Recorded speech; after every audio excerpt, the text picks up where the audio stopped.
She did not fall. She was pushed. When Lady Mirabel Hartwell stumbled through the doors of Lord Castaigne's winter ball, her gown torn at the shoulder and her lips split open, the entire room went silent. Champagne glasses froze mid-air. Mothers pulled their daughters back. Men looked away. But the Duke of Ashverne did not look away. He was across the room in 4 strides, not walking, moving, the kind of movement that parts crowds without asking. His jaw was tight. His eyes were locked on her face, on the bruise already rising along her cheekbone, on the way she was trying to smile like nothing had happened, like she was not bleeding, like she was not shaking. He reached her before anyone else could and caught her by the elbow, steadying her. She flinched. He noticed. His hand stilled, but did not leave. He lowered his voice, so only she could hear. "Who did this to you?" She opened her mouth. "Who did this to you?" Closed it, looked at the floor, and that silence told him everything. By the time the clock struck midnight, 3 of Georgia's most powerful men had received sealed letters delivered by the Duke's own riders. No threats were written inside. Just 4 words in the Duke's handwriting, calm and cold as winter stone. "I know it was you." By morning, no one was laughing. By morning, carriages were being packed in secret. By morning, men who had never feared anything in their lives were sitting in dark rooms, wondering how much the Duke of Ashverne actually knew and how far he was willing to go for a woman who was not even his. At least, not yet.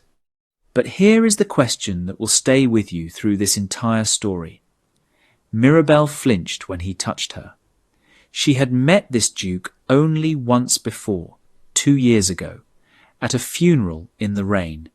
So why, when he whispered her name that night, did her eyes fill with tears she had been holding back for months? What did she know about him that no one else did?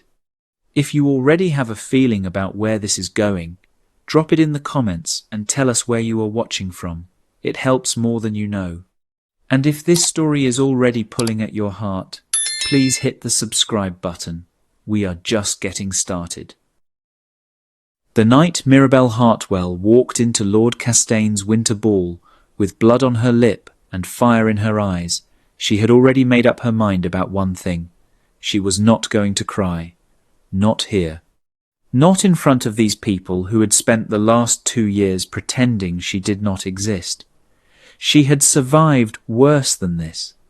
She had survived her father's debts, her mother's cold silence, 2 broken engagements, and a reputation that had been quietly destroyed by people who smiled at her face while they worked against her back. She could survive a split lip and a torn shoulder seam. What she had not planned for was him. The Duke of Ashverne stood near the far window with a glass of brandy he had not touched, talking to no one, watching everything. His name was Callum Dre Ashverne, and he was the kind of man that rooms rearranged themselves around. Not because he demanded it, because something in the air shifted when he entered, like the temperature dropped 2 degrees and every spine in the building straightened without anyone deciding to. He was tall in a way that felt deliberate.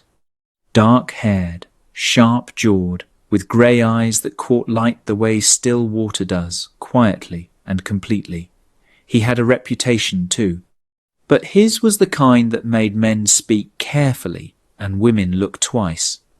Mirabel had met him exactly once before.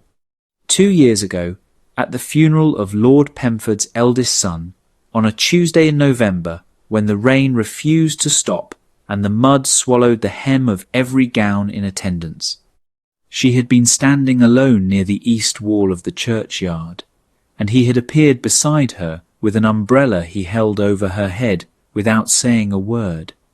She had looked up at him, surprised.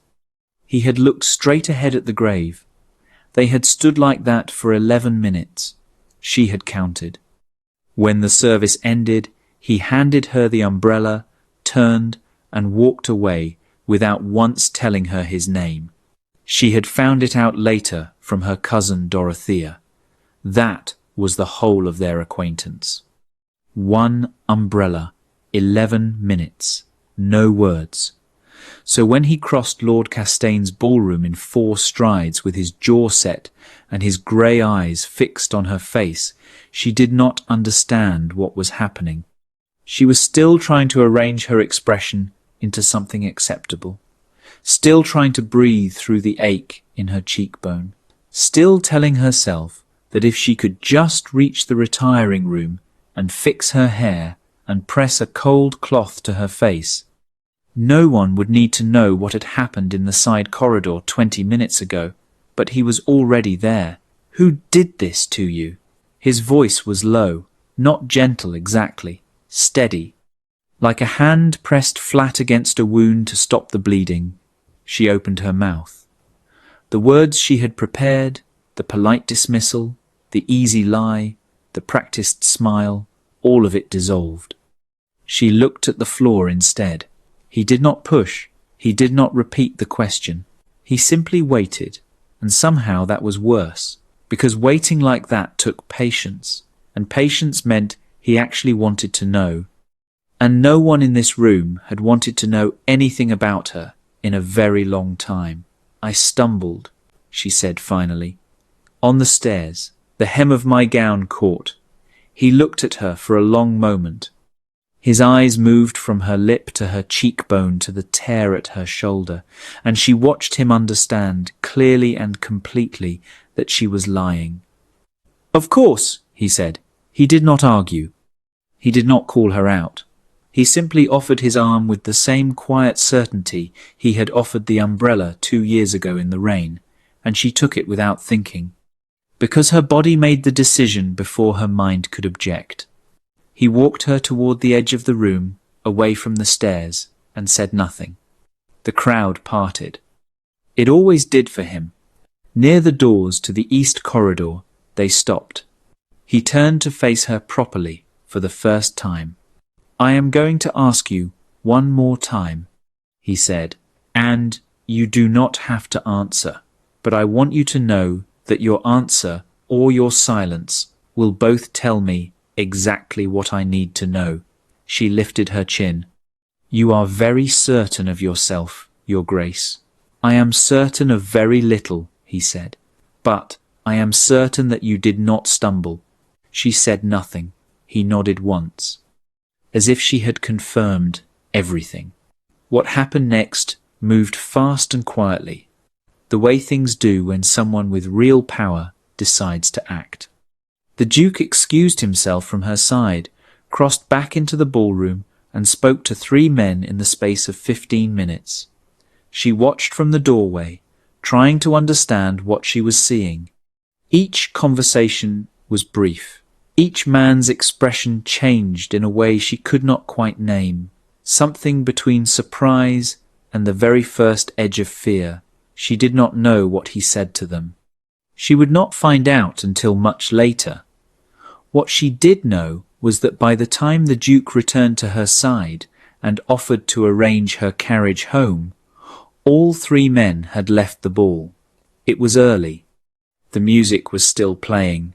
No one left Lord Castaigne's winter ball early. What did you say to them? She asked. Nothing important, he said. She stared at him. Your Grace, Lady Mirabel. The corner of his mouth moved. Not quite a smile. Something more controlled than that. Go home. Rest. You are safe tonight. She wanted to ask him how he could promise that. She wanted to ask him what gave him the right to insert himself into a situation she had not invited him into. She wanted to ask him why, of all the people in that room, it was him who had crossed the floor to her, and why she had let him, and why, when he said she was safe, she actually believed it. She asked none of those things. She said good night, walked to her carriage, sat in the dark on the way home, and pressed her fingers to the bruise on her cheek, which had nothing to do with any stare. Her cousin Dorothea was waiting at home, anxious and still in her evening coat, because Dorothea had been at the ball too, had seen Mirabel disappear into the east corridor with Sir Veldon Price.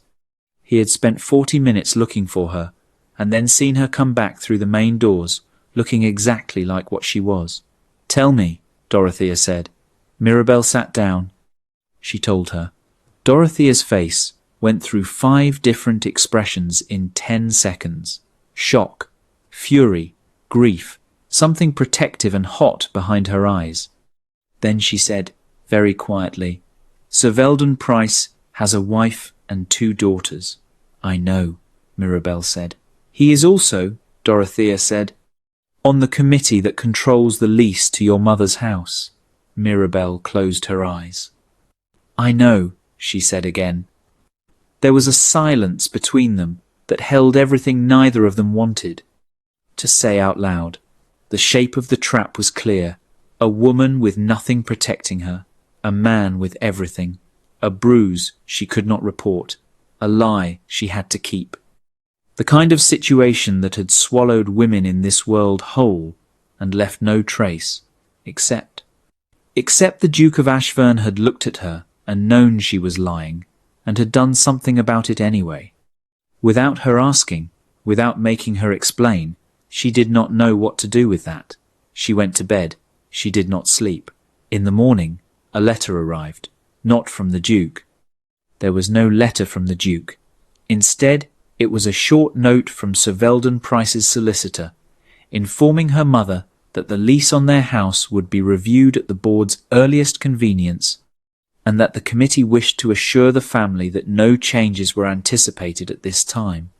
Her mother came to her room, confused and relieved, holding the letter like it was fragile.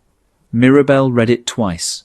She thought about grey eyes and steady voices, and 4 words that had changed the temperature of a room. She thought about the fact that she did not know this.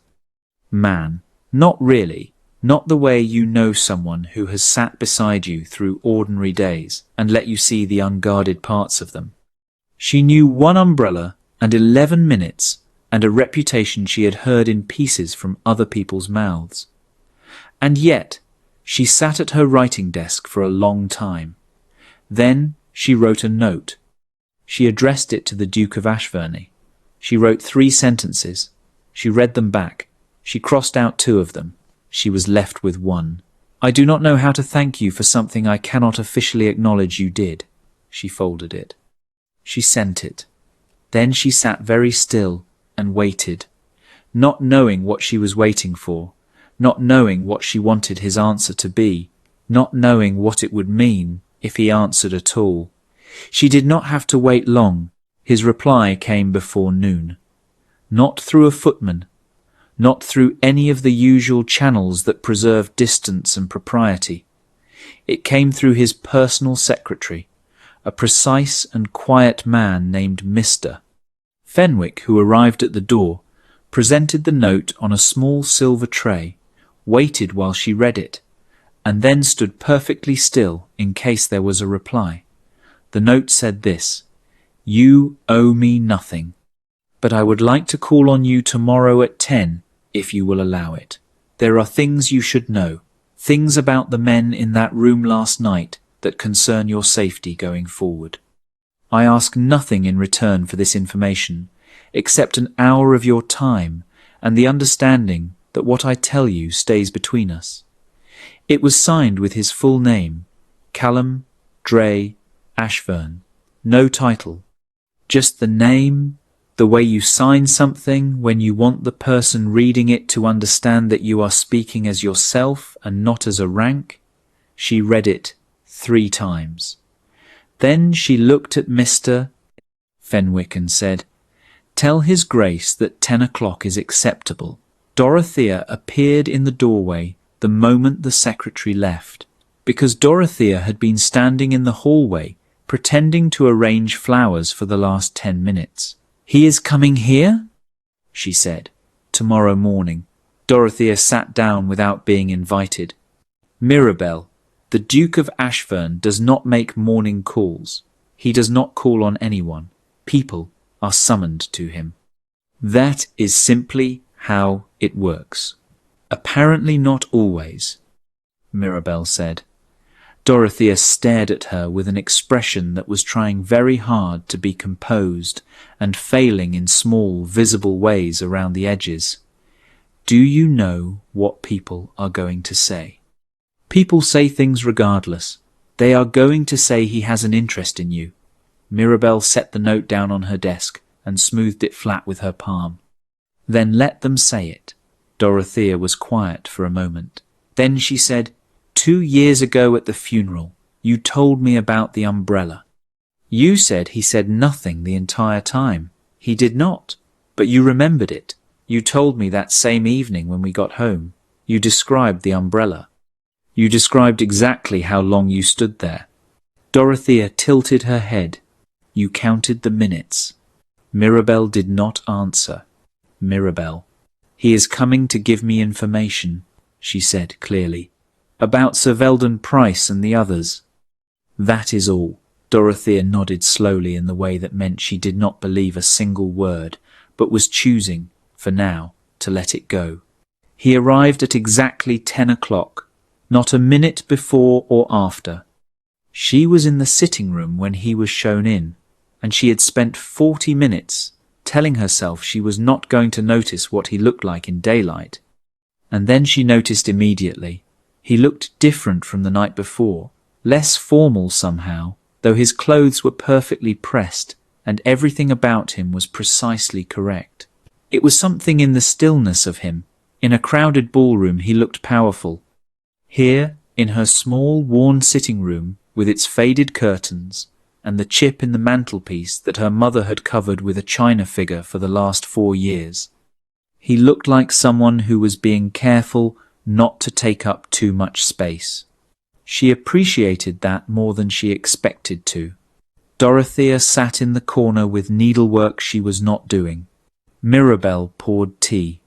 He took it, held it, and did not drink it.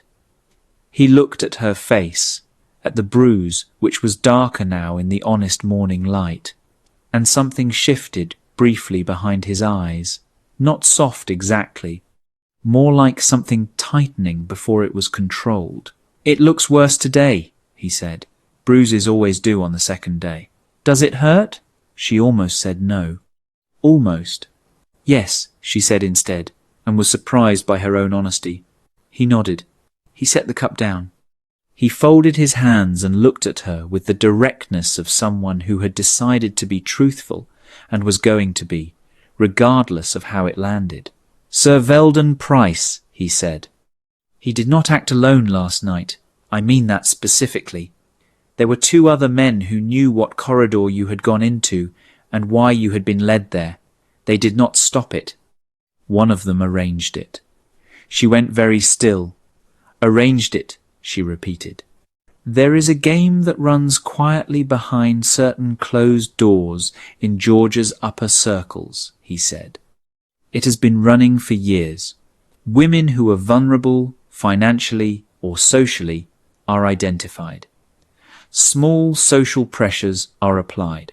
They are manoeuvred into situations where their choices are removed. Price is not the architect. He is simply a participant who has never been made to feel any consequence. Mirabel set her own cup down very carefully. Who is the architect?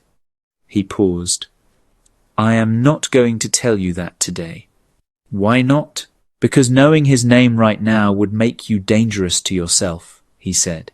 You would act. And the moment you acted without full information, without the right protection in place, you would give him a reason to move against you openly instead of quietly. She looked at him steadily. You know who he is. I have known for 14 months, he said. I have been collecting what I need to end this properly, not with a scene. Not with a scandal that swallows the victims along with the guilty, with something that cannot be undone or dismissed. There was silence. Outside the window, a cart rolled past on the street. Somewhere in the house, a door opened and closed. Why are you telling me this? She asked. Because you were in that corridor last night, he said. Because the next time they move, it will not be as clumsy as Price. Because you deserve to know the shape of the thing that is working against you so you can stop blaming yourself for it. That last part landed somewhere she was not prepared for. She felt her throat tighten and looked at the window instead of at him, which was not a solution because she could still feel him looking at her. "I do not blame myself," she said. He said nothing. She looked back at him. He was watching her with that grey, steady patience of his. Not accusing, not pitying, just seeing. The way he had seen her lie the night before without making her feel exposed for it. "Perhaps a little," she said quietly.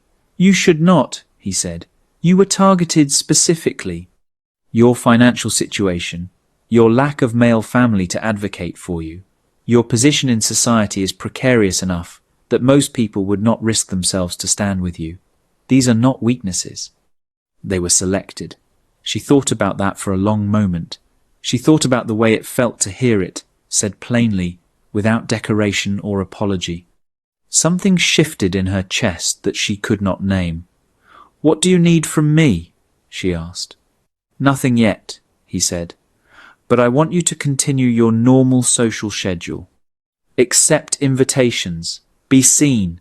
Do not give anyone reason to think you are frightened or that anything has changed. And if Price approaches me again—" "He will not," the Duke said, with a certainty so complete it almost sounded like boredom. "I sent him a letter this morning." "Saying what?"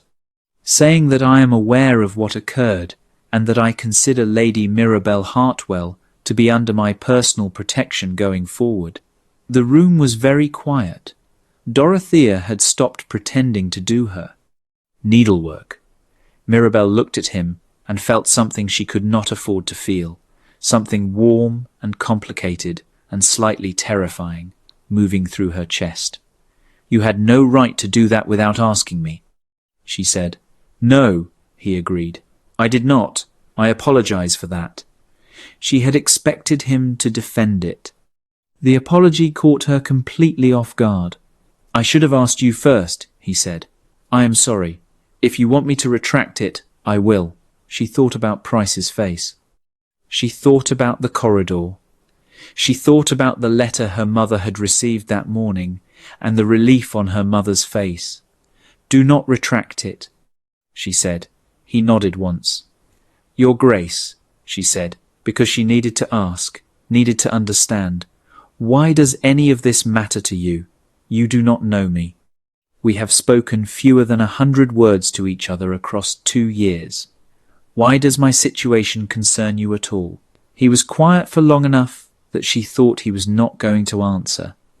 Then he said, "Because 2 years ago at a funeral in the rain, you stood alone against a wall, trying very hard to look like solitude was something you had chosen. And I recognized that look, and I thought about it for considerably longer afterward than made any sense." She stared at him. He picked up his tea and finally drank it. "Besides," he said more lightly, "someone needs to make Price and his associates uncomfortable. I find I am very suited to that particular task." She laughed. She had not meant to. It came out small and surprised and real, and she watched his expression move in response to it. Not quite a smile, but something closer than anything she had seen on his face before. Something that looked like it wanted very much to become one. Dorothea made a small sound in the corner that she covered quickly with a cough. He left at 11. He paused at the door, turned back, and said, "May I call again on Thursday?" She told herself to be measured, to be sensible, to remember that this man was still largely a stranger, that gratitude and good sense were different things, that warmth in a sitting room was not the same as safety in the world. "Thursday is acceptable," she said. He left. She stood in the middle of her sitting room and pressed her palm flat against her sternum, where something was happening that she was not ready to examine yet. Dorothea appeared at her elbow. "I told you," Dorothea said. "You told me nothing," Mirabel said. "I told you everything," Dorothea said cheerfully, and went to put the kettle on. Thursday came with cold air and a sky the colour of pewter, and Mirabel spent the morning pretending she was not watching the clock. She had accepted 2 invitations since Monday: a small luncheon at Mrs. Farquhar's house on Tuesday, and a card evening at the Belgrave sisters' townhouse on Wednesday. She had worn her composed face to both, smiled at the right moments, deflected questions about her cheek with a story about a low doorframe that no one believed but everyone accepted, because that was how these things worked in George's upper circles. You offered the lie, they took it. Everyone moved on. What she had not expected was how many people at both events looked at her differently now. Not with pity exactly, with something more careful than that. A kind of watchful reassessment, as if they were trying to determine what exactly had changed about her standing and how much it mattered. 2 women who had not spoken to her in months found reasons to cross rooms in her direction. A matron who had actively snubbed her at the last 3 gatherings suddenly remembered that they had a mutual acquaintance worth discussing. Mirabel was not naive enough to think this was about her. It was about him. About the fact that the Duke of Ashverne had walked across a ballroom to her, had been seen speaking to her at length, had sent his personal secretary to her home with a note the following morning, and apparently, because nothing in Georgia stayed quiet for long, had sent letters to no fewer than 5 men before sunrise on Sunday morning. She did not know the full contents of those letters. She knew only what the Duke had told her, that he had declared her under his protection. But the effect of that declaration was spreading through the social landscape like ink dropped in still water, slow and dark and very thorough. Sir Weldon Price had not appeared at a single public function since the ball. His wife had been seen shopping alone, looking compressed and careful, the way women looked when something had gone wrong in a house and they had decided to behave as though it had not. On Thursday at 10 o'clock, the Duke arrived with his secretary and a tall, broad-shouldered man named Captain Aldous Fenn, who he introduced as an old friend and someone whose discretion was absolute. Captain Fenn had a soldier's posture and a face that had weathered a great deal without losing its fundamental warmth. He shook Mirabel's hand like she was a person and not a social equation, which she appreciated immediately. Dorothea appeared and was introduced, and Captain Fenn smiled at her in a way that made Dorothea set down her needlework voluntarily for the first time in recorded history. They sat. Tea was brought. The Duke explained why he had brought the captain. "Aldous has been in Georgia for 3 weeks, he said. "He came at my request. He has information about the man behind what I told you on Tuesday, information I have been waiting for before I was willing to act." Mirabel looked at Captain Fenn. "You know who he is."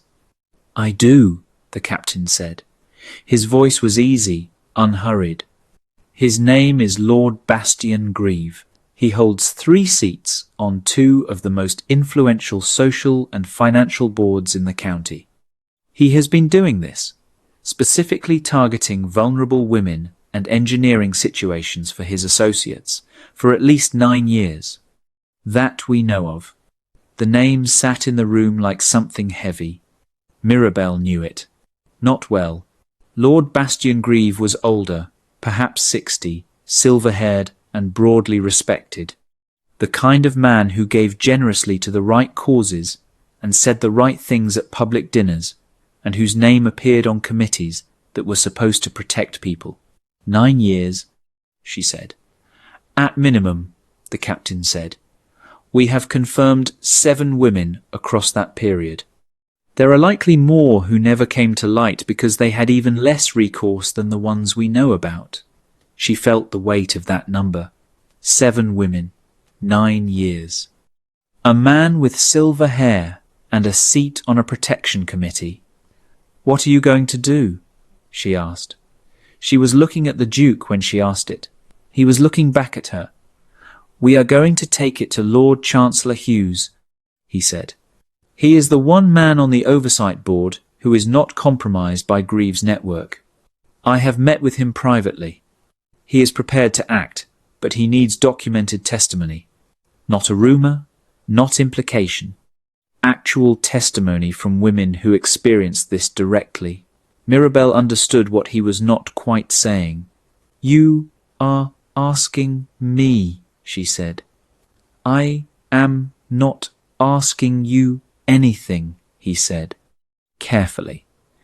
"I am telling you that the option exists, that if you chose to give testimony, it would be given in private, documented formally, and protected under the Chancellor's seal. Your name would not appear in any public record unless you specifically wanted it to. But it would be real," she said. "It would count." "Yes," he said.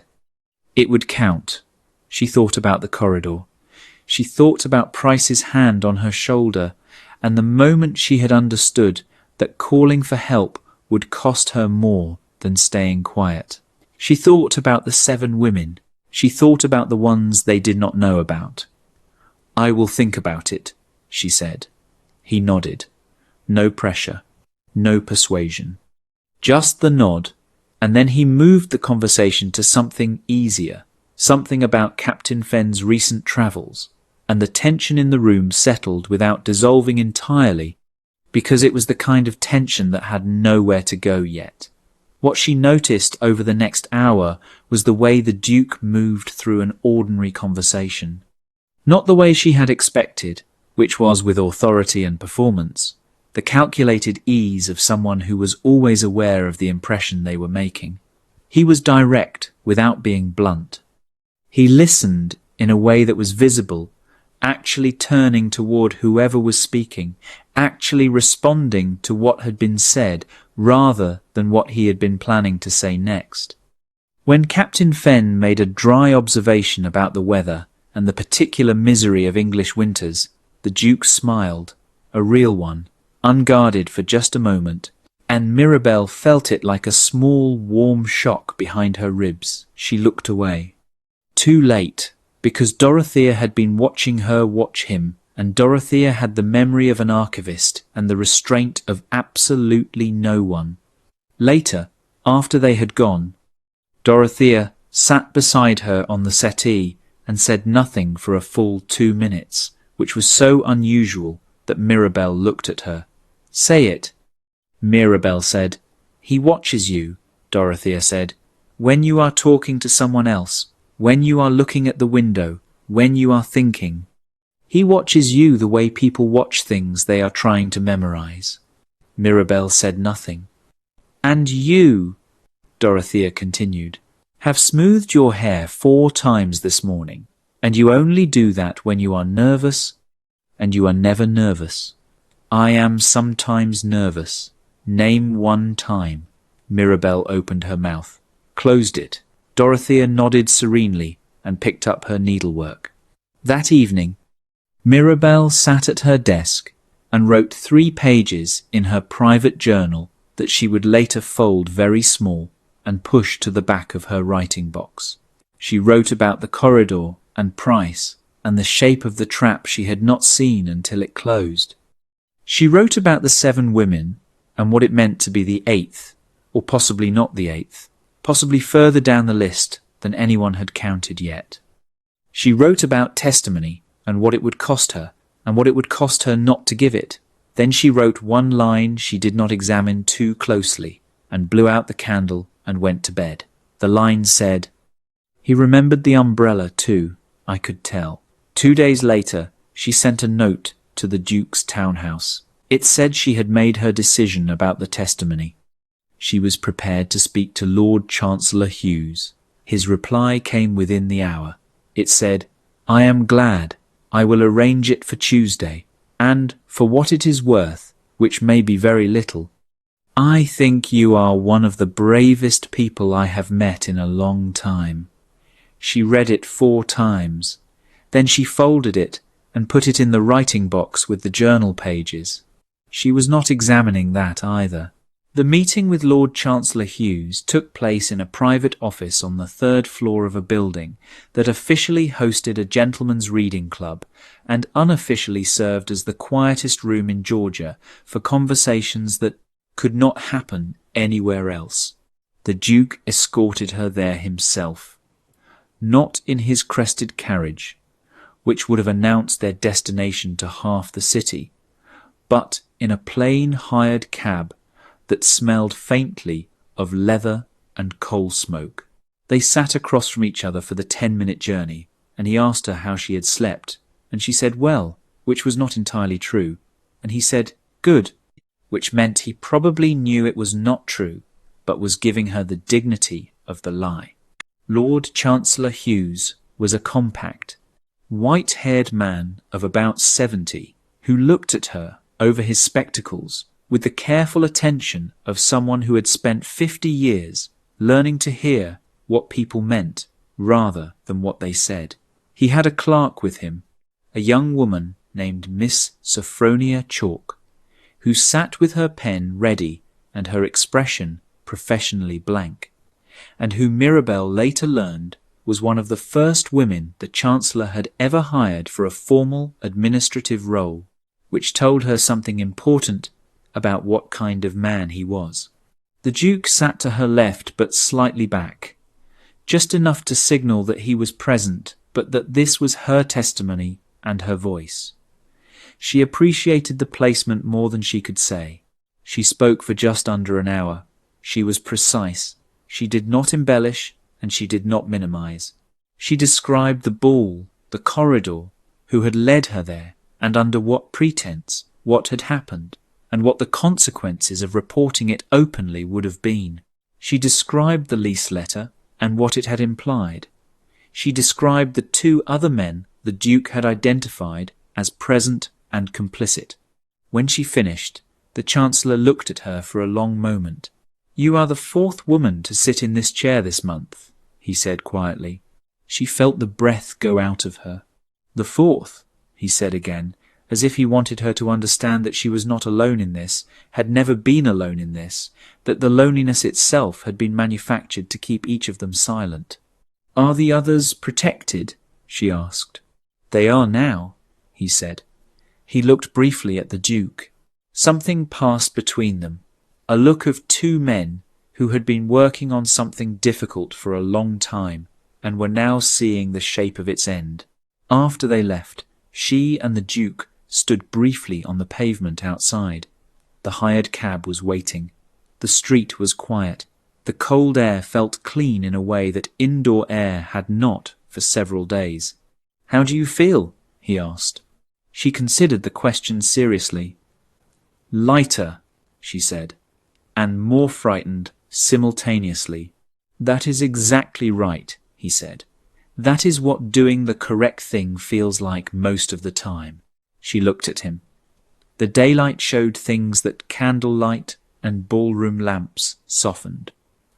A small scar along his jaw that she had not noticed before. The way his eyes were not simply grey, but grey with something warmer underneath, something that only showed when he was not being formal. "Can I ask you something personal?" she said. "Yes." "The 14 months," she said. "You told me you had been collecting information on Grieve for 14 months. That is a long time to carry something like that quietly. Why did you not take it to the Chancellor sooner?" He was quiet for a moment. They had both turned to face the street, not each other, which made it easier somehow. "Because I moved too fast once before," he said. 6 years ago, there was a situation, a different man, a different set of abuses, and I had enough to act, or I thought I did. I moved before the evidence was complete. He had better lawyers and better connections, and it collapsed. The women involved were named publicly, despite every assurance they had been given. One of them left Georgia entirely. I have not heard of her since. Mirabel listened without interrupting. "I decided after that," he said, "that the next time I had something like this in my hands, I would not move until it was unbreakable, until there was nothing left that could be twisted or dismissed or used against the people it was meant to protect. That is why you waited, she said. That is why I waited, he said. She thought about 14 months of patience, of carrying something heavy and sharp and doing nothing with it until the moment was exactly right. She thought about the discipline that required and the cost of it, because patience like that was not passive. It was a constant active choice to hold still when every instinct said move. The woman who left, she said carefully. Was she someone you knew well? He paused. She was my sister, he said. The words landed quietly. She did not rush to fill the space around them. I am sorry, she said, and meant it completely. She is well, he said. She is in Edinburgh. She has a good life, but she should not have had to leave. His voice was even, but something underneath it was not. She should have been able to stay. That is the thing I cannot fix. Everything else I can work on. That particular damage is done. She wanted to say something that was equal to that. She did not think such a thing existed. So she said, she has a brother who spent 14 months making sure it would not happen to anyone else. He turned to look at her then. She was already looking at him. The moment lasted several seconds longer than it needed to. We should get back, he said finally, but did not immediately move. Yes, she agreed, and also did not move. Then they both got into the cab, sat across from each other again, and said very ordinary things about the Tuesday traffic, and whether the cold was going to hold through the end of the month. And both of them were doing it with the careful deliberateness of two people who had just looked at each other too long and were now doing the sensible work of pretending they had not. Dorothea, who had stayed home, took one look at Mirabel when she walked through the door and said, What happened? The testimony went well, Mirabel said. The Chancellor was thorough. There are 4 of us all together. That is wonderful, Dorothea said. What else happened? Mirabel took off her coat. Nothing else happened. Dorothea did not argue. She simply followed her into the sitting room and sat down and waited with the specific patient silence of someone who had all the time in the world and intended to use it. He told me about his sister, Mirabel said eventually. Dorothea was very still. She is the reason he spent 14 months building this case, Mirabel said. She was involved in something similar 6 years ago, and he acted too quickly, and it went wrong, and she had to leave. Oh, Dorothea said softly. He blames himself, Mirabel said. He does not say it in those words, but it is in everything he does say. The patience, the precision, the way he refuses to move until he is certain. Dorothea looked at her carefully. Mirabel. I know, Mirabel said. Do you? She pressed her palms flat on her knees and looked at the fireplace. The coals were low and orange, and the room was warm and quiet. I know that he is a good man, she said. I know that good men are not common, and that knowing one is not the same as being safe with one. I know that my situation is complicated, and my reputation is fragile, and that whatever this is, she paused, whatever this is between us, if it is anything at all, is moving in a direction I cannot fully see yet. Dorothea waited. And I know, Mirabel said more quietly, that the last time someone offered me an umbrella in the rain, I stood next to him for 11 minutes and thought about it for 2 years. Dorothea reached over and took her hand. They sat like that for a while. The fire burned low. Outside, the street grew quieter as the evening settled in. Somewhere in Georgia, 4 women had given testimony that could not be undone. Somewhere, Lord Bastian Grieve was still going to dinner parties and sitting on committees and smiling his silver-haired smile, not yet knowing that the ground beneath him had been quietly removed.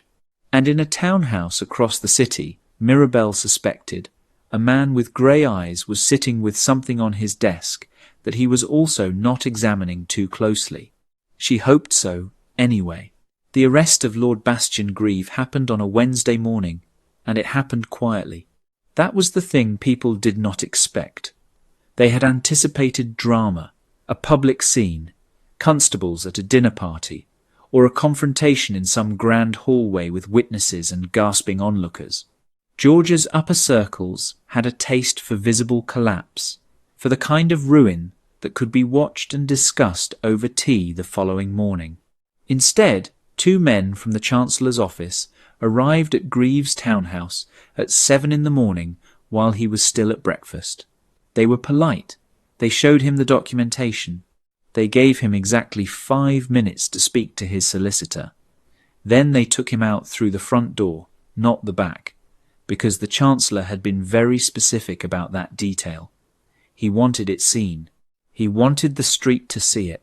He wanted the footmen and the neighbours and the woman selling flowers on the corner to see Lord Bastian Grieve walk out of his own house with his silver hair and his committee memberships and his 9 years of careful damage, and get into a plain black carriage that took him somewhere he had never imagined going. Mirabel heard about it from Captain Fenn, who appeared at her door at 9:30 with the news and the expression of a man who had been waiting a long time to deliver it. She sat very still when he told her. Then she said, "All 4 of us. Is everyone protected?" "All 4, he confirmed. The Chancellor moved on all the associated names simultaneously. Price, 2 others from the ball, 3 additional men connected to Grieve's network across the county. 8 arrests total, all within the same 2-hour window this morning. 8. She turned the number over in her mind. 8 men who had operated for years in the comfortable certainty that their positions made them untouchable. 8 men who had looked at women with fewer resources and seen opportunity instead of people. "And the testimonies?" she asked. "They stay sealed?" "Sealed and protected," Captain Fenn said. The Chancellor was absolute on that point. What goes into evidence goes into evidence. What stays private stays private. She nodded. She looked at her hands. They were steady, which surprised her, because inside her chest something was moving that was not steady at all. It was not grief exactly, and it was not relief exactly. It was the particular feeling of a weight you have carried so long you forgot it was there, finally being set down. The sudden lightness of it was almost disorienting. "Where is the Duke?" she asked. Captain Fenn smiled. "He was with the Chancellor at 7 this morning. He wanted to be there when it happened. He is on his way here now, actually. He asked me to come ahead and tell you before he arrived, so that you had a moment to receive the news privately first." She looked up at that. "He said," Captain Fenn continued, with the careful neutrality of a man who was enjoying himself slightly, "that news like this deserves a moment of quiet before it becomes a conversation." She was quiet for a moment. Then she said, "He thinks about things very carefully, doesn't he?" "Excessively," Captain Fenn said, with great affection. "It is his most exhausting quality." He arrived 20 minutes later. She was in the sitting room. Dorothea had made tea and then invented an urgent reason to be in another part of the house, which was transparent and appreciated in equal measure. He came in and sat across from her, and they looked at each other for a moment without saying anything, and the silence was not uncomfortable. It was the kind of silence that 2 people share when something large has just finished, and they are both standing in the space it left behind. "It is done," she said. "It is done," he said. She poured his tea and handed it to him, and he took it, and this time he drank it, not like a formality, just like a man who wanted tea. It was such a small, ordinary thing that it made her chest ache a little. "How do you feel?" she asked, turning his own question back on him. He considered it with the same seriousness she had that Tuesday on the pavement. Like 14 months of held breath, he said, and like I want to write to my sister. Write to her today, Mirabel said. I intend to. He set the cup down. He looked at her with those steady grey eyes that she had stopped pretending did not affect her. I also want to say something to you that I have been working out how to say for several days. She folded her hands in her lap. All right. You did not have to give testimony, he said. I want you to understand that I know that.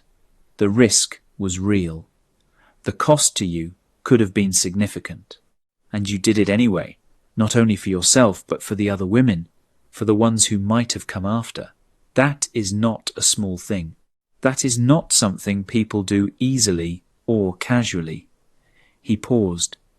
I have spent a long time around people who perform courage. You are not performing anything. And I wanted to say that plainly. She felt the warmth of it move through her from the top of her head to the soles of her feet. Not the warmth of flattery, nothing like that. The warmth of being accurately seen by someone whose sight you trusted. Thank you, she said, simply, without deflecting it. He smiled. A real one, the kind she had caught briefly before and thought about afterward. It changed his face in a way that was almost unfair.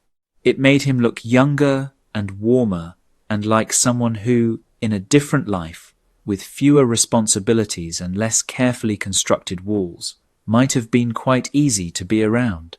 Though she was finding him increasingly easy to be around in this life too.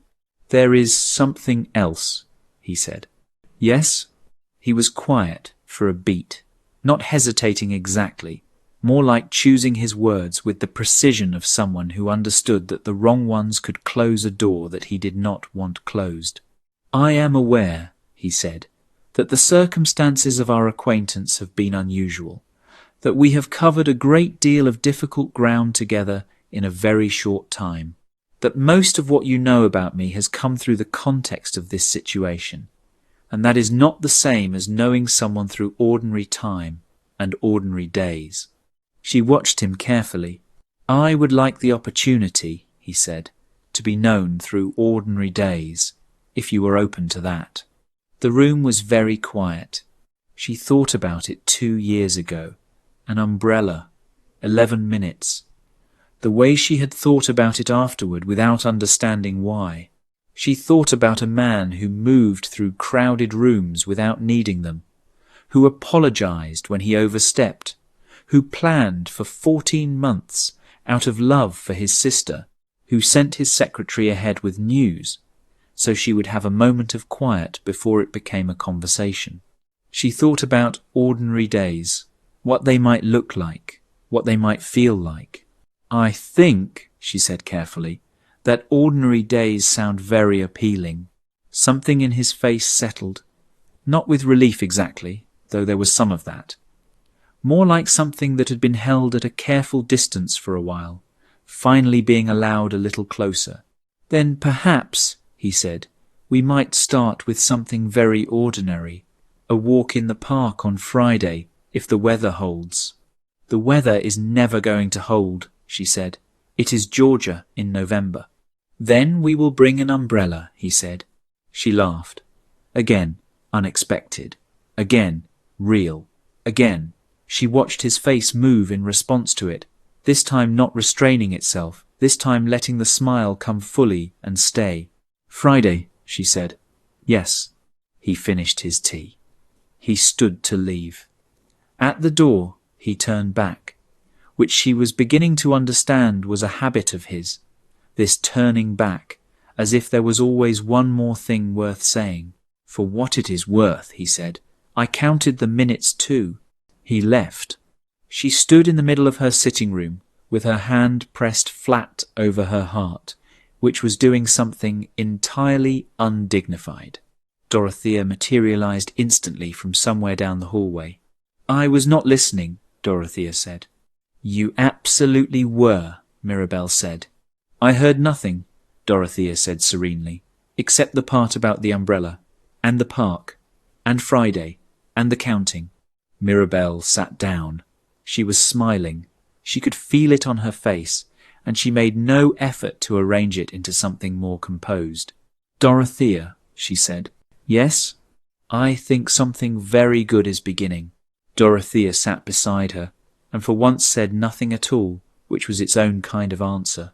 Friday came with pale winter sun and cold air that tasted like wood smoke, and the very end of autumn, and Mirabel wore her warmest coat and told herself twice that it was just a walk. It was not just a walk. She knew that. He knew that. The whole situation knew that. But there was something lovely about pretending it was simple while knowing it was not, because simplicity gave you room to breathe, and she needed room to breathe. He arrived at 10:30 with an umbrella, as promised, which made her smile before she had even finished greeting him. Captain Fenn was not with him. Dorothea had decided, with elaborate casualness, to visit her friend Mrs. Halworth that morning, which meant Mirabel had her aunt's old housekeeper, Mrs.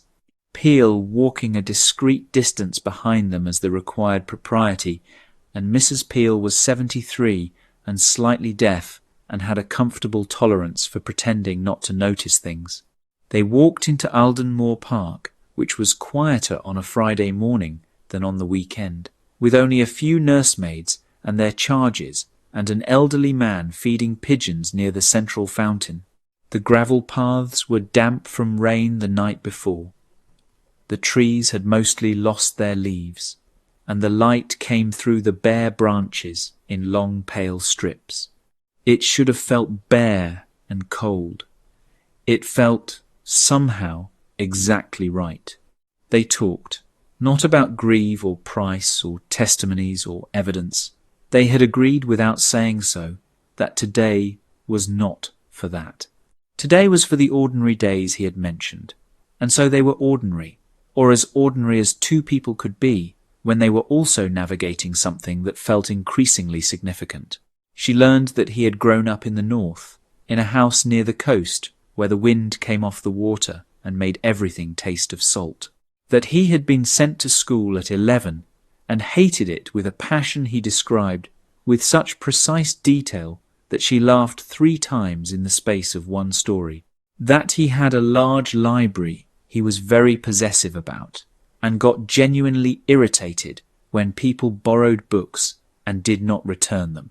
That he could not carry a tune at all, which he admitted with a complete lack of embarrassment that she found charming. She told him things too. That she had grown up reading novels that she was supposed to find frivolous, and had never once found them frivolous. That she had wanted to study botany seriously as a girl, and had been redirected toward watercolour painting, which she was terrible at, and had never forgiven anyone for the trade. That she made decisions quickly and trusted them, and was almost never wrong about people, and the few times she had been wrong had cost her enough that she had learned to pay very close attention to that instinct. "Are you paying attention to it now?" he asked. They were standing near the far edge of the park, where the path curved around a small pond. Mrs. Peel had found a bench some distance back, and was resting her feet with the satisfied expression of someone who had done her duty and was now enjoying a rest. "Yes," Mirabel said. "And what does it tell you?" She looked at him, properly, the way she had been allowing herself to do more freely over these past weeks. The scar along his jaw, the grey eyes with their underneath warmth, the set of his mouth when he was thinking, and the way it changed when something genuine moved through him. "It tells me," she said slowly, "that you are a person who means what you say, that you are careful not because you are cold, but because you understand what carelessness costs, that you have been alone in a particular way for a long time, not without people, but without someone who sees you the way you see everyone else." He was very still. "It also tells me," she said, more quietly, "that I am not frightened of this, which is new, which I am paying close attention to." He breathed out slowly. "I have been alone in exactly that way," he said. "You named it precisely."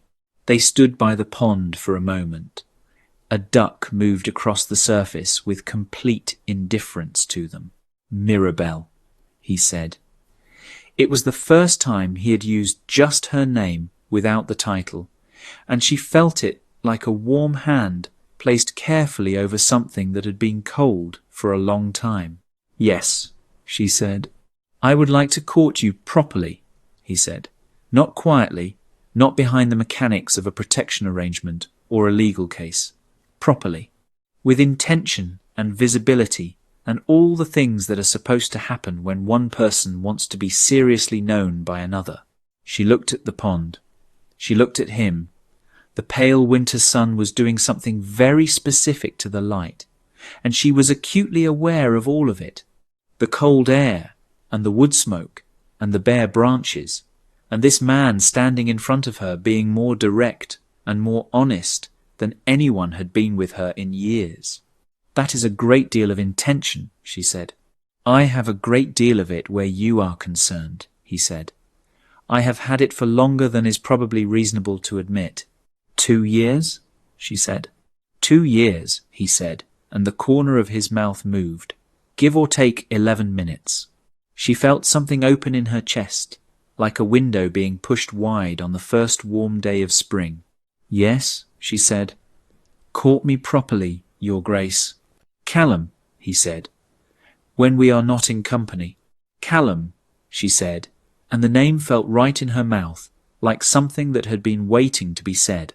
He smiled, the full one, the one that changed his face and made him look like someone who had, in this specific moment, everything he wanted. She thought she probably looked the same and did not try to hide it. They walked back toward the park entrance, slowly, not rushing, letting the morning be long. Mrs. Peel joined them at the bench, refreshed and cheerful, and walked the rest of the way back with them talking about the pigeons she had seen and whether the fountain would freeze before December. At the gate, he stopped and turned to her, which was his habit, the turning back, and she waited for it now, with a feeling that had no adequate name. "There is dinner," he said, "next Thursday, at Lord and Lady Fenwick's house. It is a large gathering, about 40 people, half of whom have been watching what has been happening this month with great interest." She understood. "You want to be seen arriving together. I want to arrive together because I want to arrive together," he said. "The being seen is a consequence I am perfectly comfortable with." She thought about 2 months ago. Her reputation was fragile. Her finances were precarious. Her position in George's social world had been quietly and deliberately weakened by people who had targeted her specifically. She thought about how much of her energy had gone into managing other people's perceptions of her, into being careful and small and unthreatening and invisible. She was finished with that. "Thursday," she said. "Yes." He took her hand briefly, correctly, just the way propriety allowed, but held it a half-second longer than strictly necessary before releasing it. That half-second went through her like a current. He left. She walked back to the house with Mrs. Peel, who said the park had been very pleasant and that the air was good for the lungs and nothing else. Inside, she went straight to her writing desk. She did not write in her journal. Instead, she wrote a letter to a woman she had not spoken to in 2 years, a friend from her girlhood named Lavinia Thorne, who had moved to Bath after her own difficult season in Georgia, and who Mirabel had lost touch with in the way that happens when life becomes too heavy to carry and also maintain. Correspondence.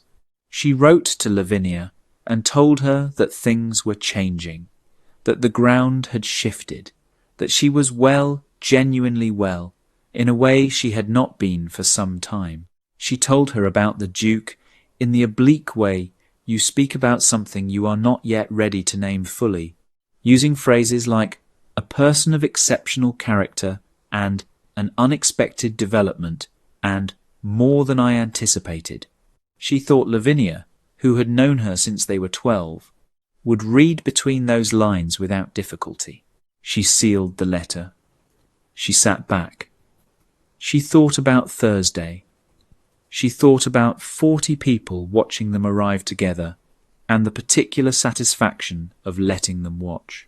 She thought about Lord Bastian Grieve in his plain black carriage, about Sir Veldon Price, who had not been seen publicly in 3 weeks, and whose wife had quietly begun to be treated with the gentleness people extend to someone enduring something difficult, about the 3 other women she had never met but was connected to now in a way that would not disappear, about the Chancellor's sealed documents, and Miss Sophronia Chalk with her pen and her professional blank expression and her presence in that room as its own kind of statement, about all the small things that had moved and shifted because one man had crossed a ballroom floor and asked 4 words out loud that no one else in that room had been willing to ask, about the fact that she had answered with silence and he had understood her anyway. Later that afternoon, Dorothea came home from Mrs. Hulworth's in good spirits, sat down, accepted her tea, and looked at Mirabel with the expression of someone trying to assess the weather. "Well," she said. "He is courting me," Mirabel said. "Properly. His words." Dorothea set her cup down. She pressed her lips together. Her eyes went bright in the way they did when she was feeling something large and was refusing to be excessive about it. "Properly," she repeated. "Properly," Mirabel confirmed. Dorothea nodded once. Then she picked her cup back up and drank her tea and said, in a very composed voice, "I knew it at the funeral umbrella. I said so at the time." "You said nothing at the time. You did not even know who he was at the time." "I said it internally," Dorothea said with great dignity. "It counts." Mirabel laughed, warm and long, the kind of laugh that fills a room up properly. That evening she received one final note. It was brief. It said only this: "Friday was the best ordinary day I have had in a very long time. Thursday cannot come soon enough. Until then, take care of yourself, which I am aware you are entirely capable of doing. I simply like to say it." She held the note for a long time. Then she put it in the writing box, on top of all the others, and pressed her palm flat against the lid. Outside, Georgia settled into its winter dark, carriage lamps flickering along wet streets, smoke rising from 100 chimneys into the cold, clear sky. Somewhere across the city, 8 men were facing the specific ruin that comes when patience finally moves. Somewhere, a chancellor's office was closing a file that had taken 14 months to complete. Somewhere, 3 women she had never met were breathing a little easier tonight, in houses where the ground no longer felt borrowed. And here, in a small, warm sitting room with faded curtains, and a chipped mantelpiece, and a writing box full of carefully folded notes, something that had begun with a bruise and a ballroom and 4 quiet words was becoming something else entirely. Something that had not been there before. Something that was, in all the ways that actually mattered, just beginning. If you enjoyed this story and want to see more, don't forget to subscribe to my channel. Stay tuned for more exciting tales and updates. Your support means the world. And don't forget to tell me in the comments, where are you watching from?